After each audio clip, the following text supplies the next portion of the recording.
यह उस समय की बात है जब अंतरिक्ष एजेंसियां अंतरिक्ष में प्रयोगों को आगे बढ़ाने के लिए जानवरों का उपयोग करती थीं।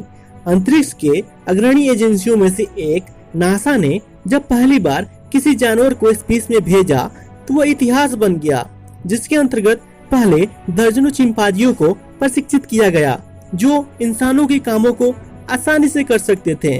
उन्हीं में से एक हैम नामक चिंपांजी जब अपने हर परीक्षण में सफल रहा तो उसका चुनाव मरकरी मिशन के लिए कर लिया गया। उसको विभिन्न प्रकार की ट्रेनिंग दी गई जिससे कि वह किसी भी तरह की सिचुएशन में सरवाइव कर सके। लेकिन सबसे महत्वपूर्ण बात हैम को यह सिखाई गई थी कि वह स्पेसशिप के लीवर को कैसे खोले जब उसको सिग्नल दिया जाए।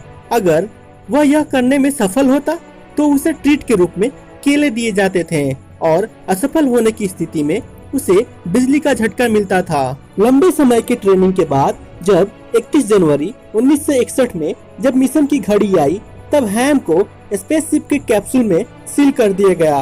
अब वह मरकरी के जर्नी के लिए तैयार था।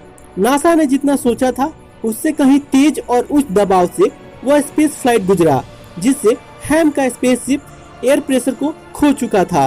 हालांकि इससे हैम को कुछ नुकसान नहीं हुआ क्योंकि वह स्पेसशिप के एक चैम्बर में सील था। कोई नहीं जानता कि वह जब वेटलेस की स्थिति में पहुंचा तब वह क्या सोच रहा था, लेकिन बाकी एस्ट्रोनॉट्स की तरह ही वह भी कैप्सूल के विंडो से झांक रहा था। जैसे ही मिशन अपने अंतिम पड़ाव में पहुंचा, ट्रेनिंग के मुताबिक ही उसने अपने स्पेसशिप का लीवर सिग्नल मिलते ही खोल दिया।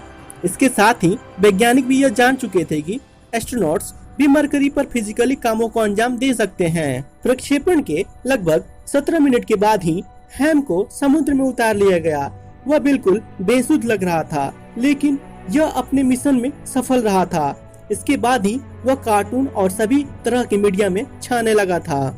रिकवरी के बाद हैम ने अपनी बाकी की जिंदगी नॉर्थ कैरोलिना के जू में गुजारी, जहां 1983 में 25 साल की उम्र में उसकी मृत्यु हो गई। हैम ने तकनीकी प्रगति के क्षेत्र में अपने देश के लिए एक महत्वपूर्ण कार्य किया जो पहले कोई न कर सका था।